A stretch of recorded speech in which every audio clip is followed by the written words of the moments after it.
Good morning, आप देख रहे हैं इंडिया डेली। आपके साथ मैं हूं मोनिका सिंह। डोनाल्ड ट्रंप और नेतन्याहू के बीच कहासुनी की खबर आ रही है। डोनाल्ड ट्रंप और नेतन्याहू के बीच कहासुनी की खबर। ट्रंप ने बेंजामिन नेतन्याहू को पागल तक कह दिया है। ट्रंप ने नेतन्याहू को फोन पर घड़ी खोटी सुनाई, ये जानकारी मिल रही है। लेबनान में सैन्य कार्रवाई को लेकर फटकार लगा दी है। हिजबुल्लाह पर हमलों को रोकने का दबाव डाला है। ट्रंप ने नेतन्याहू को बताया सन की पागल। ऐसी खबरें हैं कि ट्रंप ने नेतन्याहू से कहा कि तुम पूरी तरह से पागल हो चुके हो। इसके साथ कहा कि मैं ना होता तो तुम जेल में होते। डोनाल्ड ट्रंप ने कहा कि मैं नेतन्याहू की जान बचा रहा हूं, मैं ना होता तो नेतन्याहू जेल में होते।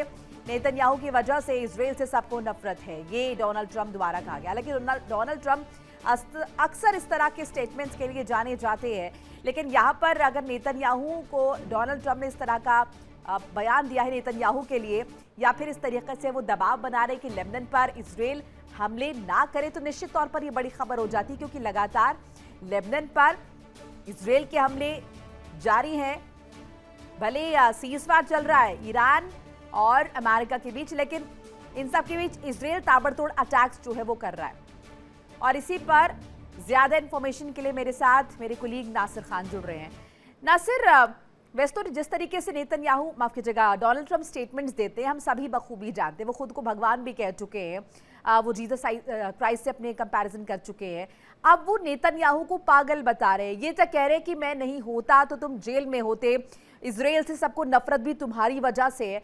अब उनके स्टेटमेंट को हम उनके बाकी स्टेटमेंट से कंपेयर करें और इसे एक तरीके से गंभीर ना माने, या फिर वाकई इसे गंभीर मानते हुए ये समझे कि अब ईरान का दबाव डोनाल्ड ट्रंप पर, अमेरिका पर नजर आ रहा है, और उसी के सीरीज में ये फटकार जो कि डोनाल्ड ट्रंप ने नेतन्याहू को लगाई है। देखिए मोनिका, एक बात मैं क्लियर करना चाहूंगा। पहले दबाव तो है, ईरान का दबाव तो है। आप देख लीजिए अमेरिका और इसराइल के बीच में जितने भी रिलेशन आज तक देखी गई है, उसमें कभी भी ऐसा दरार जो है देखने को नहीं मिल रहा है।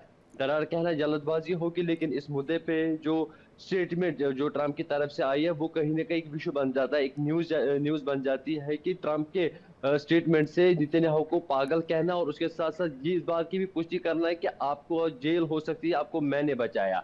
यानी कि जो करप्शन चार्जेस जो नेतन्याहू पे थे, उसे साफ लगता है कि ये उसी के कारण जो है ट्रंप उनको बताते हैं कि आज जो है आपको मैंने बचाया जेल होने से। उसके साथ साथ अगर देखा जाएगा दबाव नहीं होगा, इससे पहले भी हमने देखा जब सीज फायर अनाउंस किया गया था, उसके बाद लगातार इसराइल की तरफ से लेबनान को निशाना बनाया गया, तब ईरान भी चुप था और अमेरिका भी चुप था, डोनाल्ड ट्रंप भी चुप थे। लेकिन अब जब कल स्टेटमेंट एक और सामने आई कि अगले हफ्ते जो है डील हो सकती है, स्टेट ऑफ हॉर्मुज खोला जाएगा, ईरान के साथ डील हो सकती है, ये साफ लगता है कि डेवलपमेंट जो आई हुई है वो पॉजिटिव डेवलपमेंट है। उसी के कारण जो है कल डोनाल्ड ट्रंप ने नेतन्याहू को जो है बताया कि आप जो है मिलिट्री ऑपरेशन अपने एयर से लेबनान पे आप जो करते आ रहे हैं, उनको रोकने की जरूरत है, ताकि जो मिडल ईस्ट में तनाव बना हुआ है पिछले कई महीनों से, उसमें कहीं ना कहीं अब जो है ऐसी खबर सामने आ रही है, ऐसा रेस्पॉन्स सामने आ रहा है, जिससे लगता है कि अब जो है जंग खत्म होने वाले है। लेकिन ये बात जो है ऐसी स्टेटमेंट पहले भी सुनते आए हैं, इसमें कोई अभी ऑफिशियल कंफर्मेशन नहीं है कि पॉजिटिव रेस्पॉन्स मिला भी है या नहीं मिला है। लेकिन जिस तरह से डोनाल्ड ट्रंप के स्टेटमेंट्स मिले हुए हैं,